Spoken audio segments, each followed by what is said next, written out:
오늘은 제가 대전에 내려왔어요. 뭐 그렇게 얘기할 건 아니죠. 어차피 뭐 볼 사람도 없을 테니까. 뭐 이거 봐봐야 뭐 랄랄라. 친구 새끼들도 안 보더라고요. 뭐 지들 나름대로 한 놈의 새끼는 뭐 유튜브를 준비한다는 새끼도 있고.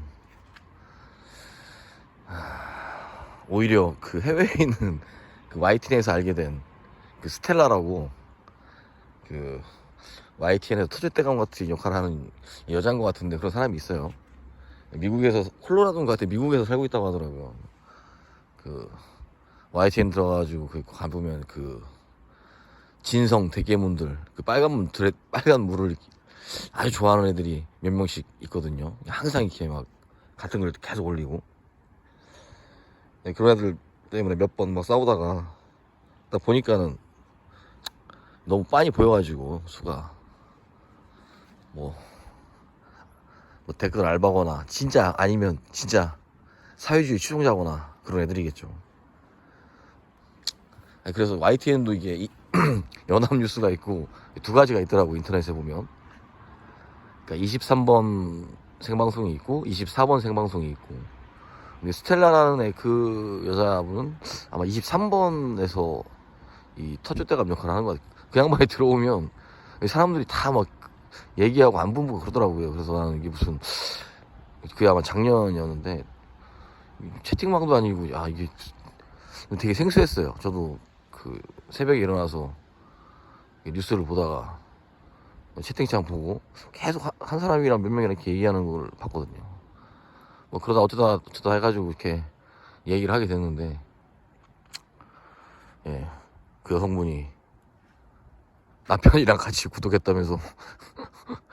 좀 그런 게 있나 봐요. 아무래도 그 미국에서 살다 보니까 한국 이런 게 좀 궁금하고 그랬었나 봐요. 그래서 그렇다는 거죠. 그런 사람들도 있다. 오히려 친인척이라든지 친구 새끼들은 안 본다, 제 거를. 여기가 이 천중의 으뜸이라는 갑천이죠. 그 옛 선인들이 굳이 여기다가 갑자를 붙일 이유가 없는데, 이 갑을 붙였다는 거는 또 여기 공주하고 대전 쪽 가보면 또 갑사라는 게 있죠. 갑자는 사실 옛날부터 어떤 최초, 으뜸 이런 거를 많이 썼죠. 사실 천이 이렇게 큰 데가 드물죠. 강이라고 굳이 안 부르잖아요. 천이라고 부르지. 왜냐면 이 물줄기가 끝까지 바다로 연결되지 않기 때문에 강이라고는 부르지 않는데, 이게 이제 적벽강에서 흘러나오는 물과 합쳐져서 이제 금강이 되죠. 갑천은 유등천하고 대전천이 갑천이랑 합류를 하죠. 그냥 잡설이고, 제가 나온 이유는 여기가 뭐 대전 사람이면 대부분 알겠지만 베스 명당이죠. 여기가 뭐 잡아서 먹을 생각하면 안 되고, 여기는 제가 유등천을 잘 가는 이유가, 유등천은 그래도 물이 좀 깨끗한데 여기는 확실히 냄새부터가 들어오면, 옛날 유등천이 그랬었거든요. 옛날에, 아주 옛날에 막 위에서 막 축사 키우고 거기서 식당도 하고 그랬어요, 유등천에서. 어떻게 보면 그리 옛날도 아닌데 먼 옛날처럼 느껴지죠. 그때 유등천과 비슷해요, 여기가 느낌이. 지금 유등천은 깨끗하죠, 아주. 여기는 제가 있는 데가 좀 그래도 그런지 몰라도 물 자체가 이게 지금 이게 좀 가져온 냄새는 좀 특이해요. 여기가 약간 하수구 냄새 플러스 뭐 그런 좀 이렇게 오물 냄새가 좀 나요. 여기서 이제 순수하게 재미만 느껴야지, 괜히 잡아다가 먹으면 탈이 날 수도 있어요. 만약에 진짜 갑천에서 뭔가를 잡아도 먹고 싶다 그러면 저쪽 괴곡동 쪽 위까지는 올라가야 돼요. 여기 아파트 단지 이쪽부터 저 밑에 월평동 거기까지는 거의 그냥 잡아서 그냥 재미만 즐겨야지 괜히 먹고 그러면 안 돼요.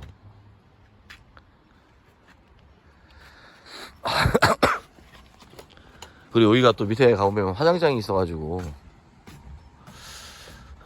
좀 그쵸. 화장장이 있으니까 좀 썩 그렇게 기분 좋은 건 아니죠. 아무래도 많은 사람들이 영면을 하는, 한 영면은 병원에서 하겠죠. 마지막 혼을, 육신을 불태우는 그런 일을 거의 대전에서 많이 하더라고요. 거의 대부분 이쪽으로 오는 것 같은데. 저희 아버님 또한 그쪽에서 육신을 불살르셨고.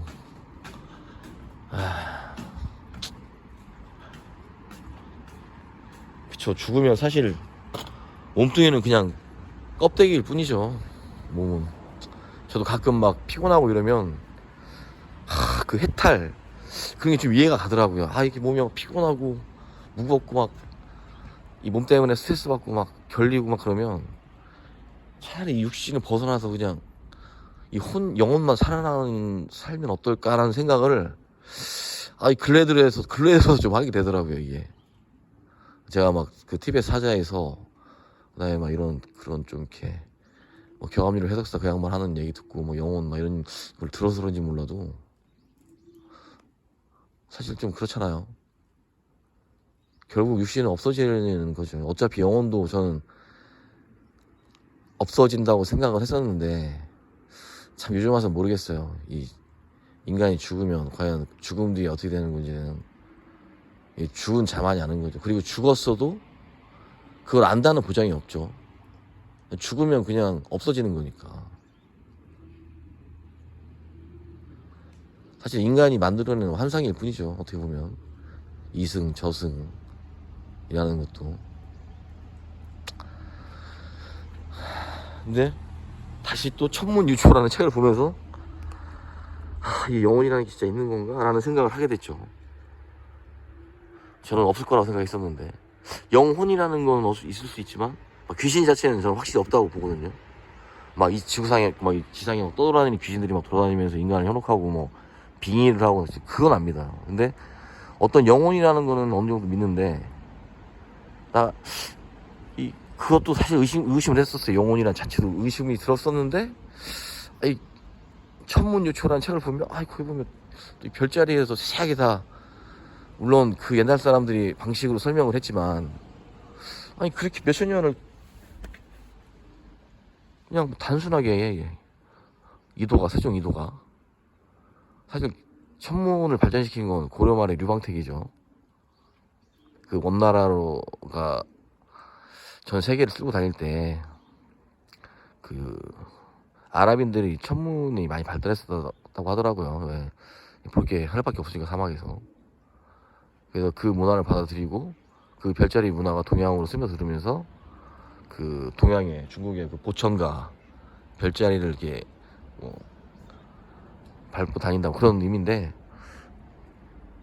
그게 이제 토대로 돼서 만들어진 게 이순신한테 시켜갖고 세종 이도가 만든 게 이제 천문유초라는 책인데 거기에 보면은 어떤 별은 영혼을 모은다는 그런 별이 있어요. 근데 제 기억은 안 나는데 이 사람이 죽었을 때 영혼을 걷어들이는 별 그런 게 있고 어떤 거는 이게 다 있어요. 뭐 오제자도 있고 뭐 심지어 침수도 있고 활 쏘는 사람도 있고 뭐 개도 있고 별게 다 있는데 실제 영혼이 그쪽으로 모인다?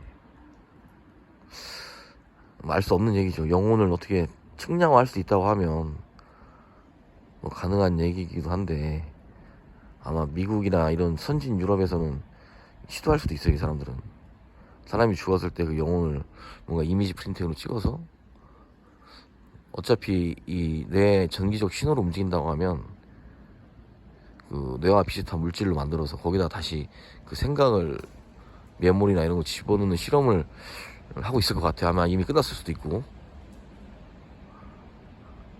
그렇다라고 한다면 어느 정도 그 영혼이라는 것도 과학적으로 증명이 될 수 있다라는 생각이 좀 들긴 해요. 그렇다라고 보면 조선시대 천문유초라는 책도 단순하게 그냥 옛 조상들이 우주 나가지 못해서 그 당시에는 별이 잘 보였을 테니까 관측으로만 그냥 썰로 푸른 거라고 볼 수는 없죠. 어느 정도 있는 것 같긴 해요. 지금 와서 생각해보면. 거기 보면 우리가 흔히 아는 백아성이 노인성이라고 부르는데 그 노인성이 수복을 관장하죠. 그다음 북두칠성이 그 북극성을 보좌하면서 그 계조를 주관하고, 그 다음에 북극성의 위에 살짝 보이는 천황대제의 별이 평상시에는 잘 안 보여야 되는데 이게 빛을 발하기 시작하면 제가 몇 번 얘기했죠. 인간 세상엔 대장이 일어난다고.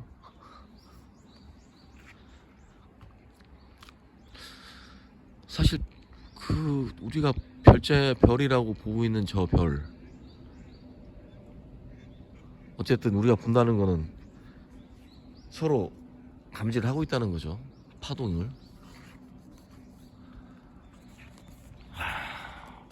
이게 그냥 무시하고 넘길 만한 것은 아닌 것 같더라고. 이미 동양에서는 지구가 둥글고 뭐 있다는 게 벌써 BC 몇십 년 전부터 알고 있었으니까. 제가 심지어 그런 생각도 했었어요. 왜 한의학이 막 자르고 붙이고 막 이렇게 그런 쪽으로 안 발달하고 약간 예방의학으로 발달했을까라고 생각을 해보니까, 옛날 은나라 때만 해도 BC 2000년 전 이때 우리 조선시대 때였죠. 당군조선 때. 그 당시쯤 막 그때 중국이라는 개념이 없었죠. 보면 살벌하잖아요. 그냥 인간 뭐 죽이고 하는 게 뭐 일도 아니잖아요. 그러면 사람 죽었을 때 해부를 해봤겠죠. 나름대로 실험도 해보고 뭐 잘라도 보고. 그 갑골문에 보면 심장이라는 그 마음 심자가 그 심장의 모양을 그린 거예요. 난 놀랐어요. 그거 보고. 좌심실 우심실이 있고 심지어 그 핏줄까지 이렇게 오른쪽으로 가는 거를 이렇게 표현을 했더라고요. 그랬다라고 보면 이미 한 5,000년 전에도 다 이렇게 사육을 해서 죽이고 해봤으니까 이제는 좀 웬만하면 사람들한테 상처를 안 주고 웬만하면은 아픔을 주지 않고 치료를 하기 위해서 나온 도구가 침이 아닐까. 그래서 예방적으로 발전한 게 아닐까 하는 생각이 요즘 들어서 작년부터 좀 그런 생각이 들더라고요. 아, 모기가 여기도, 아, 이 새끼들. 근데 여기가 경치는 좀 있어요. 이게 운치도 좀 있고 옛 다리도 좀 있고. 여기는 기차죠. 철로. 아무튼 좀 낚시를 좀 하고, 아예 낚시를 찍으려다가 좀 이상한 소리를 많이 했네. 예, 대전 갑천이 참, 대전에선 진짜, 대전뿐만 아니라 우리나라에서도 거의 갑인 것 같아요. 예. 남북으로 흐르면서 다시 서동으로 흐르고, 이 풍수에서 좋다는 조건을 많이 가지고 있죠.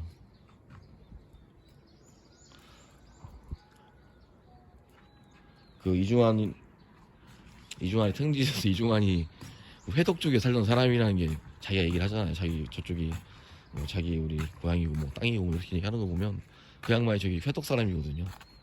지금으로 보면 대덕구 사람이라는 얘기 있죠. 대전 대덕구.